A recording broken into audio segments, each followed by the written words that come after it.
Welcome to Monday's edition of Big Blue Kickoff Live here on Giants.com, as well as the mobile app. He's Paul Dottino. I'm Lance Medow with you for the next 60 minutes. And multiple ways you can interact with us here on the program. You give us a ring, 201-939-4513. You can find us on Twitter as well, hashtag Giants Chat. And a reminder, you can find the archive of this show and our entire podcast network on the Giants mobile app, podcast platforms everywhere, and at Giants.com/podcast. So the players are back in the building. It's the start of the offseason program. Paul and I will get into that in a little bit. Brian Daboll spoke to the media a few minutes ago, so we'll recap some of the highlights from that. But we're also inching closer to the NFL draft. We are just about 2 weeks away, and today we're going to preview 2 more schools. So right off the bat, let's put the Florida Gators under the microscope. And to get into Florida, we are joined by Edgar Thompson, who covers the team for the Orlando Sentinel.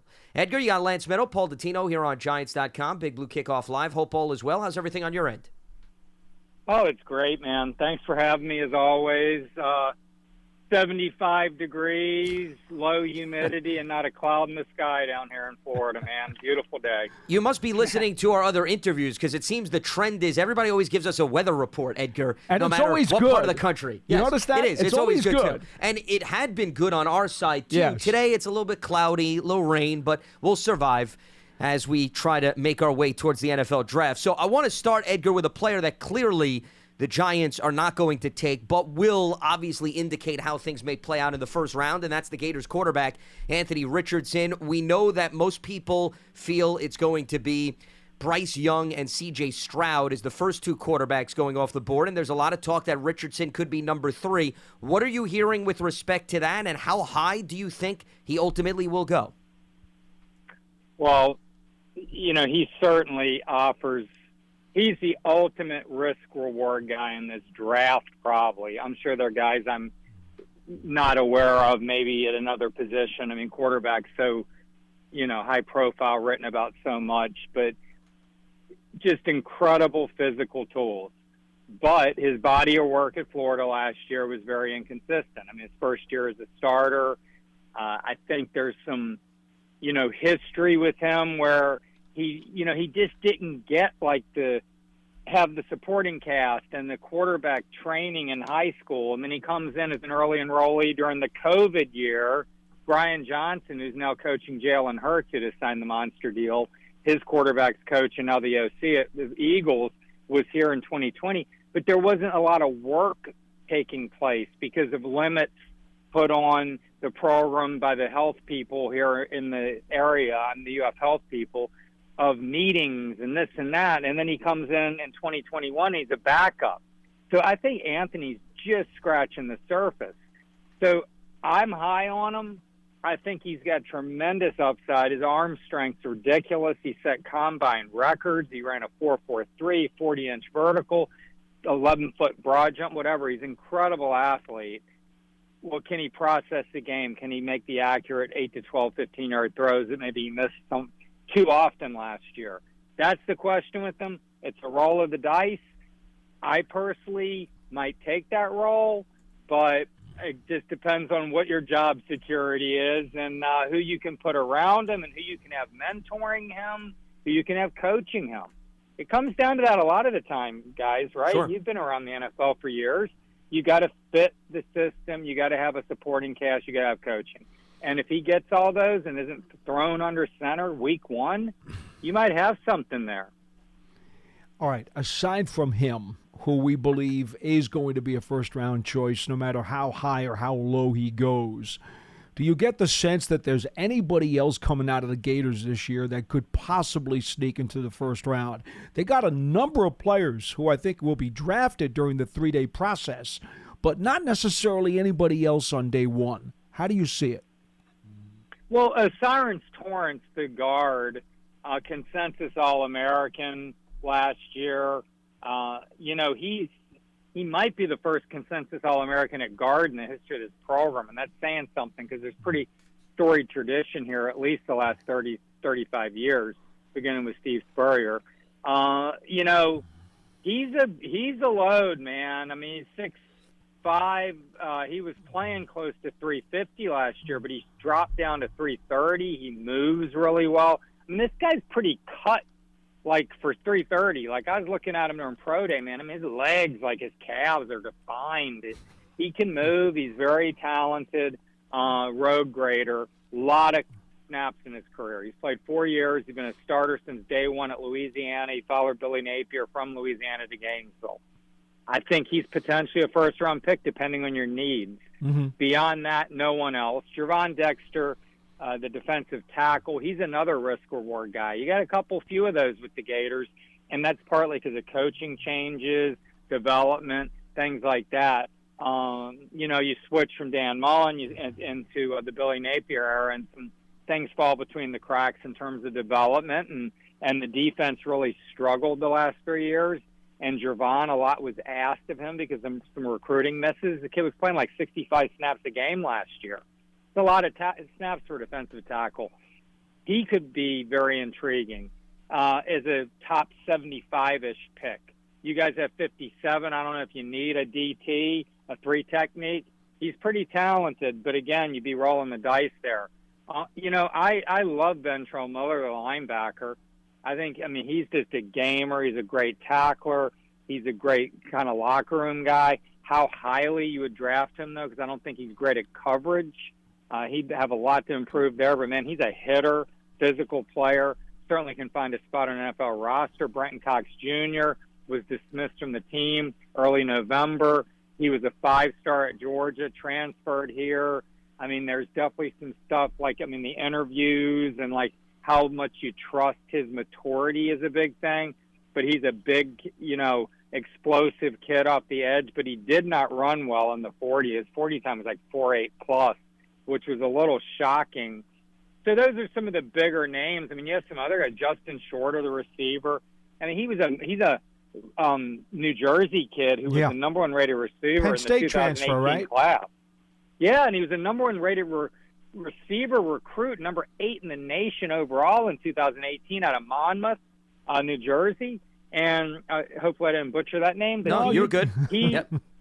Yeah, he was all going to be, 6'4", 6'5", 2. Chiseled, looks the part, was going to be, and he ran well, 4.55. So he's got a lot to offer, but there's this, maybe he's a little stiff. I don't know how great his route running is. I just don't know. I think he's another risk-reward type guy. He had a really nice pro day. And but, there's so many choices at receiver. And there are a few other guys, and we can get into them if you want to. But I think those are the main guys that if I'm a GM, I'm looking at. I think the safeties I'd stay away from probably, not very much foot speed. And Richard Garage, who's an offensive lineman, and that's Trey Dean and Rashad Torrance.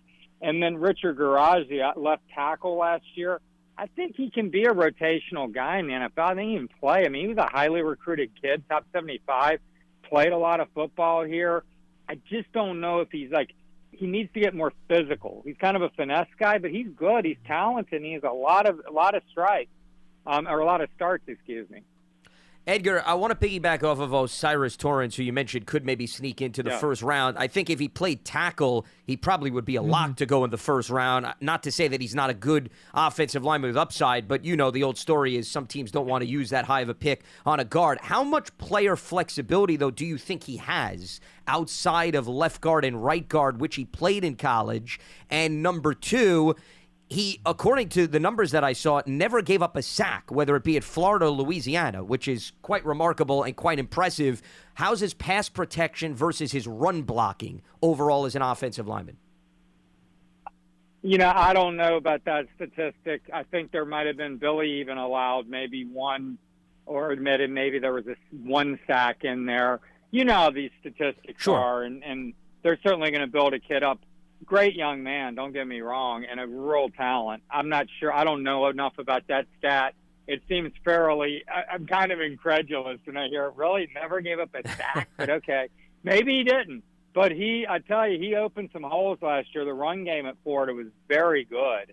It was the one thing on that offense that was humming at times when it really got going, and he was a big part of it. But, position flexibility, he says he has it. He says he can go out there and play some tackle. Billy even talked about that he played tackle early on at Louisiana. I wouldn't put anything past the kid. Is he a natural tackle? No. But, unless you're John Hanna, I agree. I mean, you're not going to go in probably the first 20 picks of the draft. So I don't know where he falls, but someone's going to get a really good football player and a guy that does it the right way. I mean, he is reliable as can be. Now, he did have a knee that bothered him, and he missed the LSU game because of a knee. I don't think it was severe. He did miss another game after that, so that shows you durability and that he plays with pain. I don't think that he missed many snaps during 4 years. So whether he can go out to right tackle, I wouldn't put that past him. He ain't playing on the left side, though. Hey, one more before we let you go, Edgar. Gervon Dexter, Sure. You mentioned him before, defensive tackle. I look at his measurements, and obviously it sticks out off the page at 6'6", 310 pounds. I wonder if he wouldn't do himself a big favor by staying in school for another year to enhance his consistency and his production and maybe climb up the board a little bit, but obviously he's decided to come out now. Well, he's up to 318 actually, and kind of moved his weight around a little bit. He looks really, really good. He's a great young man. I will say, man, they have some good kids here at Florida. In this draft class, I'd say every one of these guys really, Shorter, he's highly impressive as a young man just to talk to and the way they carry themselves. But yeah, man, Dexter, you see has a senior at the end of his name now. Yeah. That's new. So he has a 1-year-old, and he wow. wants to be a provider, and Okay. he's all about this kid and he and his girl. And I don't know if he's married yet to her. I just don't know that story there. But he is all about that boy, and he wants to be a provider, and he's going to be able to be one. Now, if you're the 75th, 80th pick, you're still walking away with a lot of money in this day and age in the NFL, and a lot of financial security. So I think he's ready to roll, and he's in, so he's going. I got you. Well, there can be a lot of incentives as to why a guy makes a decision to come out a year early, and obviously you just cited one that's incredibly important. Absolutely, to take care of the family. There's no doubt about that. He is Edgar Thompson, covers the Gators for the Orlando Sentinel. Edgar, always good going back and forth with you. Greatly appreciate the time and the insight, and look forward to talking to you down the road. Thank you so much, Edgar. Oh, happy to do it, guys. Appreciate Be well. You got it. Our pleasure. So that is a breakdown of some of the prospects coming out of Florida in the upcoming draft. Now let's go to a completely different conference and a completely different program, and that is Oklahoma. And we bring on former NFL linebacker. He also obviously suited up for Oklahoma. You can hear him on the Sooners radio network as their analyst, none other than Teddy Lehman. Teddy, you got Lance Medow, Paul Dottino here on Giants.com. Big Blue Kickoff Live, Hope Bowl as well. How's everything on your end? Everything is fantastic, gentlemen. How are we doing today? We're doing very well, and we're anxious to jump into some of the prospects coming out of the program that you watch obviously very closely. I want to start in the trenches on the offensive line because Anton Harrison, in all likelihood, is going to go in the first round where he's projected to go. And I think when you just look at him, forget if you've watched him on film, Teddy, he seems to have ideally the size and strength of what you want at the tackle position. How much has that absolutely translated to the field in terms of pass protection and run blocking? Yeah, he's interesting. The number one thing is he's leaving early, but he's only 21 years old, right? And we know that offensive tackles really start to hit their stride later than pretty much every other position. So you're getting a guy early that's going to continue to grow into what I think is going to be an excellent offensive tackle in the NFL. You're right. He moves really well. He's super fluid. He's got the perfect build. He's got good flexibility, all the characteristics you want in a top tackle. Long arms. He bends at the knees really well. He really just checks every single box. And whenever you watch film on Anton, what he was at the beginning of last year compared to the end of last year, and even where he's grown through the Senior Bowl type of stuff and through some of the workouts, he's really come into his own, gained a ton of experience, a ton of confidence. I think he's going to be fantastic, and I think that whenever he gets to the NFL, depending on the scheme, if he goes to the right place, I think it's really going to unlock even more of the potential that he's got. At Oklahoma, Not a lot of outside zone stuff. A lot of gap scheme type of plays with pullers, inside stuff. If he goes to a place that has outside zone, I think he can, just really flourish as a run blocker. He's so athletic. He moves so well. You see that in the combine numbers, and he's as good as he is right now. And I think he's easily a first-round talent. I think it's just the beginning of where he's going to go. You're right. The frame, everything is just exactly what you want for the NFL.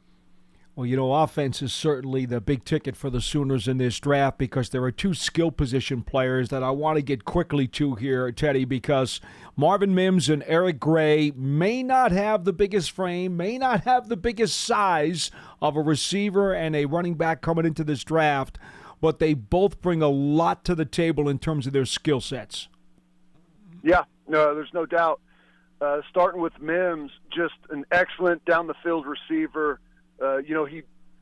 He plays faster than he times, and I know he timed a 4.38 at the combine, but he runs by everyone. If there's a problem with Mims that we had at Oklahoma is we couldn't get the ball to him in stride. He would beat guys down the field, and he's slowing down for the football, and guys are able to make up some ground, and it's not hitting him in stride. So he absolutely separates from guys. He's a better route runner than what he's getting credit for. He's a super smart kid. He's another guy that just checks all the boxes. Now, size-wise, he's not what you would really classify as a prototype NFL receiver, but we got to remember the prototype NFL receiver has changed. There's more guys in smaller stature that are getting drafted higher to go to the NFL, and you're seeing the yards and the numbers translate. It's because of rules, right? They've changed the rules. Sure. You can't crush the receivers coming over the middle. You can't hand check and all of those things. The size doesn't matter as much as it used to. In the NFL, it's a little bit backwards than every other sport. They take their cues from the lower level and implement them at the higher level. So does college. College looks at what these kids do in high school, and we're going to do it here in college. NFL looks at what they have success with in college, and they're going to do it in the NFL, and you're seeing that all over the league right now. With some of the RPO stuff, they're utilizing space more than they used to, so I don't think size is much of a factor at all with Mims. If you look at – I've heard people talk about this a little bit. Some of the advanced analytics say that he should easily be a first-round receiver. I don't think he's going to go that high. But I think that he is one of the better value picks at the skill positions that there are going to be in this draft. Someone's going to get a really, really productive receiver that you never have to worry about off the field at all. Just a top-notch kid. I think he's a great player, and he's going to do someone really, really well. With respect to, you mentioned he runs past everybody, but Teddy, is it fair to say that when he gets to the NFL and the caliber of the corner obviously is a little bit stronger and taller and tougher, how do you think he'll be able to deal with press coverage when he can't just burst past everybody and there has to be more of a fight down the field? Well, I think that could theoretically be an issue, but that's a good offensive coordinator easily overcomes that. If you've got a burner that struggles maybe getting off the line against a team that's got bigger, more physical defensive backs, you put them off the ball and you move them. Right? You snap it whenever they're in motion. You line them up in stacks with multiple receivers to where someone has to move off the ball a little bit. I mean, there's easy ways around that for these offensive coordinators, so it's not something that I really worry about. I don't think he's going to be a number one Z or X receiver that's lined up on the ball, split out, going one-on-one. I think he's going to be a guy that moves around in an offense, and you take him from one side to the other, and he's in constant motion. I mean, you see that with all kinds of receivers in the NFL these days. Tyreek Hill is a great example. Small stature, absolute burner, is almost never not in motion whenever they snap the football. Right. I want to go back to Eric Gray. I mentioned him a few moments ago, Teddy. The guy's skill set, he's got a versatile skill set. I mean, he could do a lot of things, but I know he timed out at 4.62, which is going to drop him some. Where do you see his upside in the league? Is he a guy who could potentially at some point be a running back one for an NFL team? Yeah, I think so. Running back, in my opinion, is the most difficult position to try and really get your finger on what a guy's going to do from college to the pros. Now, some guys like Bijan Robinson, he's got everything. Like, that guy's going to be a star in the NFL. And Eric Gray, he does a lot of the same things, but not quite as good in any of them. He's really good in the open field. He can make guys miss. He can put his head down and be physical when he needs to. He's good running routes out of the backfield. He's got good hands. He can do everything you need. Where does he get drafted? I don't know. Can he be a number one in the NFL? At the right place, in the right scheme. Mm-hmm. He's not a guy that across the board on any offense in the NFL is going to be a number one guy. I think he's going to be more he's going to fit in better with some of those offense that spread it out a little bit more, aren't interior running game. I think he could be okay on some perimeter stuff, stretch teams, teams that run outside zone a lot. I think he's going to have a nice little feel for that, and I think he can do some good things out of the backfield. I think he can be a good NFL player. It's just hard to know, like, what's the fit, where's he going to go, because it's not just flat across the board. Some guys, like Bijan Robinson, he can go to – it doesn't matter where he goes. He's going to be great, right? And they're going to find a way to get him the ball. Other guys, you got to go to the right system. You got to have the right quarterback. And I think Eric Gray is one of those guys that, given the right fit, thing can be a real productive NFL player. Well, Teddy, I think you bring up a good point in terms of fit scheme. With that being said, though, as far as his upside as a receiver, which obviously could determine what's the best fit for him, and pass protection, where does he pan out in terms of both of those categories? He's better running routes out of the backfield than he is in protection, which that's every running back, right? Yeah. No running back wants to pass protect. So, that's just how it goes. I think he's adequate there. Right? He's adequate. It's not a red flag. And most places, whenever you're evaluating a guy, let's be honest, the pass protection, although it's something that you have to be able to do, like, most places will say, well, we can coach that into him. We can coach better pass protection whenever we get him here. But out of the backfield, I think he's good. He's got sure hands. It's just how willing is an offensive coordinator to do it. Some teams really use those running backs, get them out in the, getting five guys out into the route really messes with defenses, and some teams really understand that concept and make it a point to get the running backs involved in the passing game. Others don't. They use their running backs as, they're going to chip on the edge to help against the rusher and just run a little escape valve type of route. He's more than capable of being that type of player, but I think he would really thrive in an offense where they make a concerted effort to get the running back involved, motion them out, line them up at a slot receiver, motion them all the way to the outside to draw a backer and man-to-man coverage all the way to the perimeter, and run some double moves, run a slant on a backer. Like, he can do those type of things and do them really well. Hey, I got one I got to ask you about, Teddy, maybe a sleeper for some folks. Day 3 pick, I think. Jalen Redmond, the defensive tackle, who from the time, I read from the time he came onto campus, put on something like 60 pounds to what he was playing at this past season. I know he's athletic. I know he's got a motor. He clearly needs some more development. But what do you see his potential as being maybe a sleeper on day 3? Well, he's hard to. I mean, the reason he's a sleeper on day 3 is because how do you evaluate him? Physically, just look at the numbers. Excellent. He's top notch. 300-plus pounds. He can fly. He can run. He's super explosive, but he hasn't been on the field a whole lot. Right. There's been injury issues. There's motivation issues.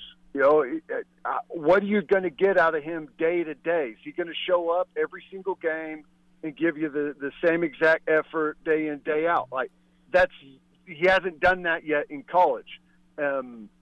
Now, I've always said some guys are better pros than they are college players.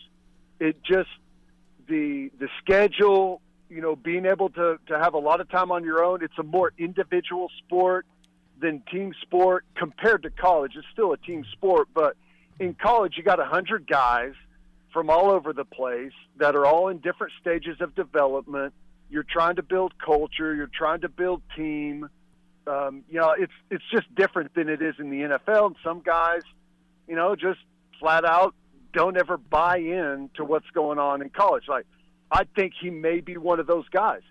If it hits him that I show up and do my job the best I can every day, be in the best shape I can be, and make plays and get paid, and that's how I'm going to make my livelihood. Like, it may click for him, and I think he could be a starting defensive tackle in the NFL, no question. It's just whether or not is that going to click. Right. And I don't know. I mean, it's a hard thing to evaluate. It's a bit of a roll of the dice, as we see. I mean, it's tough. Well, Teddy, before we let you go, anyone else that maybe falls under the radar with respect to the Sooners that, even if you don't think they're going to be drafted, that could very well make something of themselves on the NFL level that we haven't brought up thus far? Yeah, Wanye Morris, who was our starting right tackle. People loved him at the Senior Bowl. Excellent. He's got incredibly long arms. He's really athletic. He can play right and left tackle. I don't think he's going to be a starter right out of the gate, but he can work himself and be a starter in the NFL. A lot of position versatility with him. He can even slide down and play guard. Really athletic, moves really well. He's another guy, kind of like Anton Harrison, that I think offenses that run some outside zone stuff where you get that O-line really moving laterally and fast, I think he could thrive. He's going to be a good pick. There's a lot of teams out there that really like him. He may find his way up into, high third round, possibly even find his way into the second round, depending on, what happens with tackles in the draft. And then Braden Willis, who was our tight end H-back, had a really good Senior Bowl. He's kind of he's a utility player. He played fullback, like traditional fullback, running leads, running split zone, really good pass protector. He also played inline tight end. He can do all the things that you ask him. Split out. He even took snaps at Wildcat quarterback for Oklahoma this past season. He's an excellent football player. Don't know where he's going to get drafted, probably 5th or 6th round, but he is a workhorse. He'll do absolutely anything you ask of him with great effort, great attitude. He's the type of player you want on your football team. So, big emphasis on the offensive side of the ball for the Sooners this year. For sure. As we gear up for the 2023 NFL Draft. He is Teddy Lehman, former NFL and Oklahoma linebacker. You can hear him on the Sooners Radio Network as their color analyst. Teddy, greatly appreciate the time and the insight, and we look forward to speaking to you down the road. Stay well, Teddy. Thank you. Appreciate it, fellas. You got it. Our pleasure, as that is a breakdown of Florida as well as Oklahoma. And we're going to get into some other topics as we move forward here on Big Blue Kickoff Live, including what's going on in the Giants land, given the fact that the offseason program has officially started. But before we delve into that, a few reminders in terms of Giants programming. The Giants Huddle podcast, you can check that out on the Giants app, as well as Giants.com/podcast. Have a variety of different interviews covering all types of things heading into the NFL Draft. Giants fans, take your fandom to the next level. Season ticket membership. Stay connected to the club all year round, not just on game days. Memberships are now available for the 2023 season. To learn more about all the exclusive member benefits, visit Giants.com/tickets. Limited inventory is available. And the Giants official connected TV streaming app is Giants TV. It brings you original video content, game highlights, on-demand and direct to Big Blue fans. Giants TV is free. It's on Apple TV, Roku, Amazon Fire TV, as well as the Giants mobile app. So Brian Daboll spoke to the media right before we started the program, and not major takeaways, Paul, in terms of what was discussed. Clearly, there were tons of questions about Saquon Barkley and Dexter Lawrence's status, and he made it clear that Saquon Barkley cannot show up just based on CBA rules until he signs his franchise tag, so that's a no-brainer, not a surprise there. Dexter Lawrence is allowed in the building. He's allowed to take part, but he has some pending negotiations as he looks to get an extension, but clearly there are plenty of other players that did show up. He said he was very happy with the turnout in the early stage of the program, but you have to understand, and I say this year in and year out, they're limited in terms of what they could do. At this stage, it's really strength and conditioning, meetings. That's the gist of what they're doing. 4 hours. Yeah. That's all they get. Exactly. Not doing anything on the field at this point. No. The CBA is very restrictive. I mean, Absolutely. that's just the way it is. Yeah. And to be frank, let me make something very, very clear to everybody out there. For those of you who want to panic because you're reading all these headlines and all these stories that are being written, you got to understand something. The Giants know Dexter Lawrence and Saquon Barkley as well as the back of their hands. They know that Dexter Lawrence is busting his butt, even though he's not in the building, to do his weight training, his strength training, his conditioning training. They know he's dedicated and devoted to his craft. It's not like Dexter Lawrence is going to come in later on and not be in shape and not be prepared. He knows the defense. He's one of the leaders on this team, certainly on the defensive side of the ball. He is extremely well-liked. He will have no trouble once he comes in to acclimate himself to the new team, all right? Because obviously there have been some changes on the team. Sure, but the scheme is the same thing. Brian Daboll mentioned that. You know, we want to acclimate guys with the new signees and obviously the draft picks when they get here as well. Same thing with Saquon Barkley. He came off another injured season the prior year, worked his butt off in the offseason, and came back and became a Pro Bowl running back once again. There is no doubt in the Giants' minds, from all the way upstairs to everybody in the bottom of the building, Saquon Barkley, guaranteed 175%, is busting his butt and is going to be ready the moment he walks onto campus. Whenever that is, and he either signs his tag or his new deal, the Giants are not even blinking about this. They don't have to. They know the kind of dedication and devotion that Saquon Barkley has to his craft. In other words, folks, the coaches trust both of these players to do their due diligence during the offseason, to be prepared and to be ready. Coaches don't worry about guys like that because they know them. They know their character, they know their intensity, they know their reliability, and they know that they're going to be responsible to be prepared when they've got to come in. That's why it's not a big deal. Honestly, that's exactly why. There are teams every year that will tell their players during the voluntary workout period, okay, we know you're going to do X, Y, and Z. Just make sure you check in with us every once in a while so that we've got contact, we've got communication. We know what you're doing. You could tell us how things are progressing. If there's something that our trainers or our staff want to just make sure you get to, in the next couple of weeks or whatever it is, that's all. Daboll himself told us today he has had conversations with Barkley and Dexter Lawrence. Which is not surprising. These guys are not AWOL. They're not. Let's make that clear. They're not AWOL.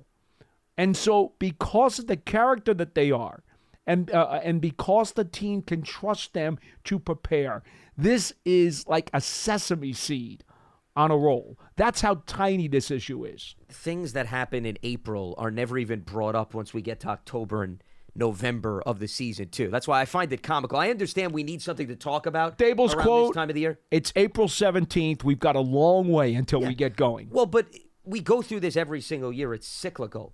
And it's the same topics, the same talking points. SOP, right? Standard operating procedure. Yeah. And I understand because, once again, we're hungry to consume and talk about football. Right. But you also need to take a step back sometimes and realize there's not a lot of substance behind it. Then what are we creating issues when they're not there? And I think what you were talking about also goes back to what Joe Shane highlighted this offseason. If you remember, he said there's an advantage of re-signing players that are in-house because you have more intel that you're Correct. operating with, as opposed to going out in free agency or making a trade for somebody. And even though you can collect that data, you still have not seen those players face to face. Well, Saquon and Dexter are both under the umbrella of we know them, we've seen them, we've been around them, and there's a level of communication. The other thing that I think also should not be lost is how many other teams have gone through this with their respective players, where they give them the franchise tag, they don't show up for the spring, they're nowhere to be found in the early stages of the summer. No, I know we chuckle about it, but once again, it's routine. And I'll give you an example, okay? And I understand Giants fans are living in their bubble and they're invested in their players, and I get that. The stories are the sky is falling. Well, but that's what I'm trying to take a breather from, because it's not just the Giants that have dealt with a player previously that has been tagged. So I'm going to go last year. Okay, we don't have to go that deeper into the archives. Orlando Brown Jr., who was the left tackle for the Chiefs. He now signed with the Cincinnati Bengals. Right. Last time I checked, left tackle is a pretty important position, right, Paul? He's a veteran player. He got the tag, by the way, multiple times, okay? And remember, he was traded from Baltimore to Kansas City because he didn't like the fact that the Ravens didn't have plans for him to play at left tackle. To make a long story short, the bottom line is he did not show up last year until August 2nd to sign his tag and take part. Did Orlando Brown Jr. miss any action?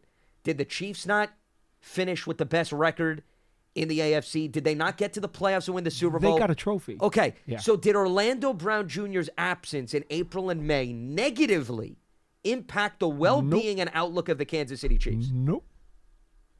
I know. That's all I'm saying. Is every player in every team situation identical? No.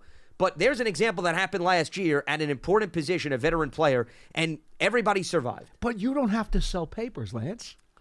Well, but once again, I may not have to sell papers, but here's the thing. Real quickly before you go on, and we'll open up the phone lines. As much as people want to blame the media, and I get it, and I know where you stand, so I'm not trying to open up Pandora's box. But in fairness, though, it also depends on the consumer, okay, being willing to say it goes in one ear and it goes out the other. Do you understand? Right. Absolutely. So there is some reliance on the consumer to say, okay, the media storm is here. The media storm has arrived. Everybody's talking about it. That doesn't mean that there's a lot of substance behind it. Well, you need to And just that's my put point. up an umbrella. That's all. Just put up an umbrella Well, you and could don't do let that the storm impact if that's you. effective. Okay, fair enough. I'll give you a note by Tom Pelissero from NFL Network. Yep. I haven't kept track of the stats because, quite frankly, it's really not very relevant because we all know the way standard operating procedure goes with guys who get tagged. Most of them, not all of them, but most of them will not sign the tag right away. Absolutely. And they will wait months on end, and you just illustrated. So Pelissero wrote this morning that of the 6 players who received the franchise tag this year, Darren Payne got a long-term deal. Okay, so he didn't have to deal with the tag. They got rid of that. They scrapped it. Yep. Tony Pollard did sign the tag. He's coming off of an injury with the Cowboys. Yep. And because of that, he was anxious to get the 1-year guarantee. Sure. I don't blame him. And then the other guys, Jacobs, Barkley, Lamar Jackson, and Evan Ingram. Josh Jacobs, by the way.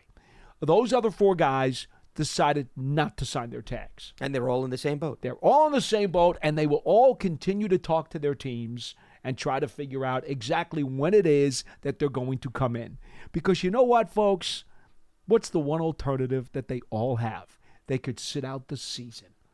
That's what they could do. Which is highly unlikely that that's going to happen. Yeah. Exactly. No, I'm not saying you're insinuating that. Le'Veon Bell did that, and we know how that all worked out. So Right. highly unlikely Right. that's going to happen. I think Le'Veon Bell probably is the poster child for every guy who considers that, I might want to be a guy who's going to hold out for the year. And then they think about Le'Veon Bell and say, maybe that's not a good idea. Well, because guys in the prime of their careers, when you think about it, that money you're never going to get back. Exactly. Which is what Le'Veon Bell did. Exactly. And he never got the money back. So I don't know who Yeah. advised him, but Well, man, listen. oh man, was that a boneheaded move. if anything, to your point, he became the guinea pig for any other player maybe contemplating that move, right? I hope Lesson they all learned. learned their lesson. Yes, for but sure. What you also laid out is, I think in all of those scenarios, the team has the leverage. But remember, let's not forget, in all of those scenarios, you still have until July 15th to hammer out a long-term deal. And it's 17th, possible. I believe. 17th, excuse me. Okay, normally it's the 15th, so maybe they changed it for 2 days. But it's possible that one of those players does get a long-term deal done just All because of they're them not might. showing up. Yeah. All of so them might. that door is open. That hasn't been removed just because they're not on the scene. And the other key operating phrase is, and this gets hammered in to everybody's minds, but it goes in one ear and out the other, is it's voluntary. The players have the right to not show up, and they don't have to give any legitimate reason No, they don't. why they're not showing up. The CBA grants them that right. Now, the only thing I will say from a team perspective, I do think it's admirable and respectable for a player who does not plan on coming in for the voluntary to at least touch base with the team. Sure. Talk to the coaches, talk to the strength and conditioning guys, talk to the trainers, and at least get a feel for the staff. Hey, fellas, look, this is what I'm planning to do. Is there anything else you need me to kind of work on? I'll probably drop in whenever, okay, and give it. Look, here's the other thing that people don't understand, okay? During the offseason program, there are 3 phases, as we know, and you folks may not. Strength and conditioning is the first phase, and then they slowly start ramping it up into the types of things that they're allowed to do till they finally get the players on the field, and then mini camp is actually a few days where they actually go at it. Okay, here's the thing. There are guys who will, quote, participate in the offseason program, but they won't be here every day. All right? In fact, if you go around the NFL, there's not one team in this league that every single member on their roster is at every single day of the offseason program. It does not exist, okay? I remember one year when Beckham was here, and because the days that the media was allowed to the offseason OTA team activities, he wasn't here for those days. And the writers were writing that Beckham's a no-show. The funny part about it was he was here on the days they weren't on allowed, other days. Sure. Because, see, the writers were only allowed in for, I think, 3 of the off-season Limited team activity sessions. days. So just because they didn't see him on the days they were here, they were writing he wasn't here when he actually was. But just a couple of days earlier, and did not coincide his attendance with the days when the writers were here. And so they were blowing it up that he's a no-show, and, of course, that was inaccurate. Well, that's why the majority of this stuff is completely overblown. It's comical, really. It's laughable how everyone gets so worked up over attendance or the lack thereof in April when no one ever brings up. Have you ever heard a conversation? We're in November, right? It's week 10 of the NFL season. Mm-hmm. Well, you know why that guy dropped the pass? He wasn't here in April. He wasn't here in April. Had he been here for an April practice. That's right. Paul, would have been a completely different result. Would have been a first down. Yeah, absolutely. Yep. And think about all the statistics that were impacted as a result of that one drop. Oh, right? and you know what? Had he been here in April, he would have picked up that fumble and instead of letting it squirt out of bounds. Yeah, 100%. They would have been so far ahead in terms of third down efficiency if the player would have showed up. It's the off season. People need to stir the soup, okay? They stir the soup, stir the sauce. They need to get it bubbling on the stove. Okay, folks. Put it in the fridge, and then we'll bubble it up. It's fine. That's right. At a time and Sock it away for leftovers, all right? We'll get to it down the road. All right, let's open up the phone lines at 201-939-4513. Hashtag Giants Chat on Twitter as well. Wilson is in Roxbury joining us here on Big Blue Kickoff Live. What's happening, Wilson? Hey, guys. I hope you had a good weekend. And, hey, listen, before I get to my Saquon point, I want to say, Paulie, I just had a crazy thought. Imagine me being right there in the middle of you and Lance talking crazy stuff for an hour. I mean, that's got to be must-see TV. I just thought about that real quick. I think Lance going to have a heart attack anymore. Okay. Hey, man, whatever floats your boat, right? Yeah, I mean, Wilson, you love this stuff. I know how much sports talk radio you listen to. I mean, you're in your element right now. I mean, all of the world is coming to an end because certain players have not attended voluntary workouts. You know, just remember this. The Chicken Little with the Sky is Falling soap operas that you're going to read about now for the next how many weeks and how many months is stuff that is literally it is made for, I'm not going to say the brand, headache medicine. It is made for headache medicine, okay? That's the only reason. The only reason that these stories exist is so the people who make headache medicine can pop pills, okay? No, but Paulie, listen, seriously, nobody's thinking that the sky is falling and nobody's going to question. Saquon's integrity and what kind of person he is and what kind of it player depends he is. on who I'm you're not talking trying. about- It depends on what you're reading. Let's put it that way. Okay, no. But listen, all kidding aside, if you give him a drink and you say, Saquon, listen, would you have signed that extension? And when they gave it to him, I think went by the bye. Right. He would have signed. I mean, he possible. completely misread the market, Paul. Guys, he completely misread the market to a point that let's say he signs the franchise and they make a long-term deal, right? He's not getting more than $8 million, Paul. Well, He's not getting Wilson, $8 million for. Wilson, let me jump in here. I don't mean to cut you off. Okay. I don't know if it's No. a matter of him misreading the market. You have to understand, Saquon never had an opportunity to test the market, in fairness. Right. Because the Giants got the deal done with Daniel Jones, which enabled them to give him the tag. If Saquon tests the market, it's possible he did read the market accurately and maybe did get an offer and is no longer with the Giants. So I wouldn't make that assumption that he and his agent misread the market. It's just the Giants got the important deal done first to prevent them from having to get into a real negotiating issue with Saquon and other teams. No, but I understand that. But Lance, listen, no running back is getting more than $9 million a year. I mean, look around the league. What is it get like? Well, that's not 3 true. years? Derrick Henry got more than $9 million a year, let's I put believe. it this way, Wilson. Okay, let's put it this way. There's Christian a McCaffrey, too, is another There is one. a Yeah. $10.2 million guaranteed franchise tag Right. that is already Right. sitting out there, and it is up to him. If that number is something that he's willing to take, he can sign that today. But again, now if he signs it, okay, Right. now he's got it. All right. Right. So, I mean, here's the thing. But- If I'm him, all right, and I want you to put let's put ourselves all in the Barkley camp for a second. He's had 2+ years that were impacted by injury of his 5-year career with the Giants, right? We all know that, right? Okay. Mm-hmm. It seems to me that 1 year 10.2 is a really nice deal. There's nothing wrong with that, especially with the marketplace that you have just alluded to. Right. However, given the number of games that he's been impacted by injury, it seems to me that any deal that's going to guarantee him more than that over the course of the next 2, 3, or 4 years is an even better deal that one would think a logical person would want to jump at. And first of all, Wilson, real quickly, that's not an accurate assessment. I mean, I'm bringing up the average annual salary for running back contracts, guys that are beyond. Well, he's talking about new deals. Well, he's but- not talking about the old ones. He's talking about like the new I'm ones that talking just about came like out. right now. but Christian McCaffrey just got a deal. It's $16 million. No, a he's year, talking though. about So- Miles Sanders. No. Right, I'm talking about That's like what guys he's talking like about. The new deals Sure, that just came in. no, They're not very high. I understand that, but Miles Sanders, I believe, only got, a 1-year deal, if anything, or a 2-year Yeah, but deal. I mean, we're talking about. point is, No. if you're going Right. to go to McCaffrey and Henry, those are old deals. No, Okay. I'm not Yeah, talking about no. those. They I'm not didn't talking happen about in the those. last month or so. I get that, but in all fairness, the running backs that got deals this offseason, I would say, don't necessarily have Saquon Barkley's skill set, too, where they contribute in understand as that. many areas. That's fine. So, that's not what I was saying. Well, but just making a general statement that $9 million is the max that running backs are going to get, I don't think is a fair estimate of the current market. That's all I'm saying.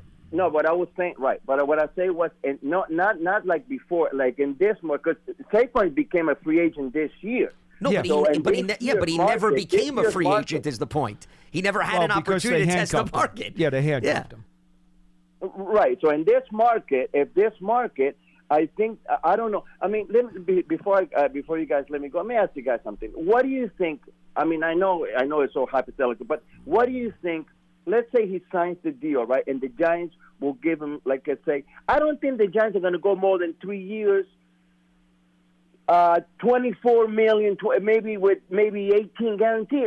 They can't do it more than that because that'd be like throwing money out of it. And I love Saquon, but like you guys say before to me, I remember you guys said to me, business was business with Daniel Jones. Well, they love Saquon, but business is business with him. Well, He and made that a principle mistake. still He holds. should've- Yeah. I mean, nobody's disputing that. Right. Yeah. No, but I'm That's saying- why but the I'm saying Giants that gave him then- the franchise tag, because the worst case scenario is Saquon comes back and he plays under the tag. Right, and even Joe Shane said, "Listen, the $12 million or whatever it was that they offered him during the bye week, that's now gone. That's off the table. So what is that? That's telling everybody that, listen, you're not getting that money no more. We're gonna give you less. So that's what I'm saying. That's what I said when he misread the market. That everything that follow, all the signings that follow the running back signing didn't help Saquon Barkley at all. Sure. Well, and appreciate the phone call, Wilson. And I don't think anybody is disputing the fact that the running back market didn't help Saquon. I mean, it's not as if guys are getting contracts that are through the roof. Mm-hmm. So that, I think, is obvious. But I don't agree with the generalization that Saquon miscalculated the market when, in fairness, the player never had an opportunity to test the market. If Saquon has an opportunity to negotiate with 31 other teams, it's possible he gets more than the tag. I don't know. I mean, once again, we're going down a hypothetical road, but Paul, when the player only has the Giants to speak to, the team has all the leverage under those circumstances. And that's why the Giants are of the mindset, and we heard Joe Shane speak a few weeks ago, he's on the tag. That doesn't mean that they can't get a long-term deal done, but right now, if they had to bring him back on the tag, they're comfortable in doing that because they have a placeholder for him under the current limitations of the salary cap. This is not so much a dispute as it was. He's just raising an issue that Miles Sanders, who is a Pro Bowl caliber back and certainly put up numbers that are within the ballpark of what a Saquon Barkley does. He's got an average of his new deal is only over $6 million a year. And he was the highest paid of the free agent running backs in this class. That's where Wilson's coming from. No, and I get that. And he's saying, well, Barkley, he's not 2 times better than Miles Sanders, right? Because 2 times better would be over $12 million a year. And so that's where Wilson's coming from. That's the point he's trying to make. I'm not disputing your point at all because that's a fair point as well. You guys are talking about 2 totally different parts of the sphere here. There's no doubt that if Barkley were to take a 2, 3, or 4-year contract that provides him guaranteed money that's going to be in excess of $10 million over the 1-year tag that he's got now, he would be helping himself. I don't think anybody would dispute that. And for a gentleman who's been playing through injury for more than half of his NFL career, common sense would kind of indicate that'd be a smart move to take. And that's where I'm coming from. And the least intelligent thing that he could possibly do, I would think, would be to sit out the year. I can't imagine anybody. I can't imagine anybody's going to do that. So this is why, even going back to last summer when we discussed this possibility, I tried to tell everybody who listened to this show, Jones will sign his contract before the season comes to pass. All right, he'll be the starting quarterback in 2023, and Barkley's going to be the starting running back in 2023 because Jones will get a new deal and Barkley's going to get tagged. And at the very least, he's going to play on the tag. This is playing out exactly as expected, okay? And if he winds up signing the multi-year deal, great. That's makes everybody even happier. But there's no like crazy surprises going down here. This is SOP, standard operating procedure. Yeah, but once again, I don't think the Giants are in a precarious spot. I think if he comes back and he plays on the tag, he plays on the tag. Right. If they don't get a long-term deal done, you still have the player. And by the way, if he decides he's going to play on the 1-year tag, all the more reason why he's going to bust his butt and try to have another all-pro season. Sure, but I would say... Which also benefits the Giants. Yeah, but I mean, even if he did get a contract, remember, it's all about the guaranteed money. It's not about the length of the deal. So even if he gets a 3 to 4 year deal, you could still say there's tremendous incentive to go out and play hard. Oh, no doubt. So, I mean, that to me is irrelevant. For anyone who's worried about he's going to only play on the 1-year tag, maybe he's not going to give his all. That's ridiculous. Well, of course he's going to bust his butt. He doesn't have security then beyond that year. Exactly. So if anything, he might play 3 times as hard if he plays on the 1-year tag. Well, can't you make the same argument if the Giants give Dexter Lawrence a contract extension? People could make the same argument. Oh, now Dexter's not going to play hard because he has security. You know, so knowing both of those players, the Giants are not worried about motivation on either front. Of course. And once again, if you look at the calendar that we were talking about earlier, if teams and players who are given the tag have until mid-July to work out a long-term deal. Saquon still has that window opened. So, Sure he I mean, does. that's more of a reason why there is not movement or a lot of movement on that part. What do we talk about? Deadlines make deals, right? Okay, well, if it's mid-April, they still have several months to go to hammer out a long-term deal. What So we should there's no incentive, I guess, is what I'm getting at, is signing the tag if you still have several months to actually work out a long-term deal. See, if somebody really wanted to give the folks out there a complete perspective on this, and maybe I should have done it, and I'm sorry, folks, if I was not taking the effort to do so, I would love to see a chart for all the guys who've been tagged in the last 10 years. And what was the average length of duration before they signed their tags? And I would bet you, I don't have the numbers, I would bet you that a large majority of them waited all the way to the end before they came in and they signed their tags. Very few of them signed their tags early. But see, I don't think any writer is going to research that and put that chart out there, because then it would devalue the Chicken Little, the sky is falling story that they're trying to profess. Well, that's why I brought up Orlando Brown Jr. earlier in the show. No question. Because there's tangible evidence of a player. That's not a hypothetical. That's exactly how it No played doubt. out last year. No August 2nd is when he showed up. He was not with the team for the entire spring. And he also did not get a long-term deal done. So he knew, I'm playing under the tag, but once I signed the tag, and I think we brought this up on previous shows, but it's worth emphasizing again, once the player signs the franchise tag, they relinquish their ability to stay away from the team. It's a trade-off. You sign the tag, you have to show up. Well, not during the voluntary. No, but I'm talking about when it actually matters. Yes. To come. You have to be there. Correct. Okay? Correct. You no longer have the flexibility. Correct. So Tony Pollard, who you utilize, okay, he doesn't have to be at the voluntary stuff, but when the actual mandatory stuff shows up, if Pollard is still unhappy about not getting a long-term deal, he still has to show up. That would be in He's June. required to do the that. mandatory Correct. minicamp. Yeah. So that's important to note, though, and that's another reason why, from a negotiating standpoint, players are not itching to sign the tag, because they know then you give up your flexibility in terms of showing up. So that's This is another the way piece the of business pie. works. Yeah, exactly.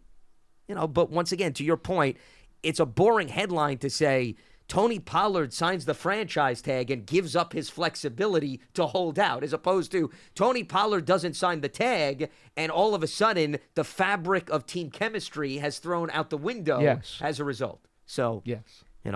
that's the nature of the beast. As if that locker room down the hall, as if those guys in there don't really know and appreciate what Barkley and Lawrence do on a week-to-week basis during the season. Well, once again, I mean, that's not even worth toying with. I It's understand. not. But the bottom line is, if somebody would give me an example of, even if there was an issue in the locker room from a chemistry standpoint with any team, Paul, I'm not talking about with this team. If you could give me an example of some issues in April that rolled over to November and negatively impacted the team, that's all I'm asking for. Because even if you want to give some substance to it, show me how that negatively came back to bite a team when actually games were played. And I think you're going to be hard-pressed to find a legitimate example where there was also, once again, a contractual issue tied with that. So, that's what we're dealing with right now. But I don't think that there's anything that's alarming. And get ready, because there's going to be more of this dry period where there's not going to be football activity. There's not going to be newsworthy items. So what do we turn to? Oh, this We soap talk to opera is contractual going to issues. turn into a dramatic miniseries over the next many months. And for those of you who want to follow every single Kleenex tissue crying moment about it, then go right ahead. But you're wasting your time. The bottom line is, when training camp starts, that's when you want the bulk of your players That's it. ready to go, because that's when you have the pads on, you have contact, and you're physically gearing up for the start of the season. Everything before then, I'm not saying it's not important, but the way it's blown up does not meet the value that it holds in the long run in terms of what ties into success in the upcoming season. All right, that is going to wrap up our program here on Monday's edition of Big Blue Kickoff Live. Appreciate everybody for tuning in.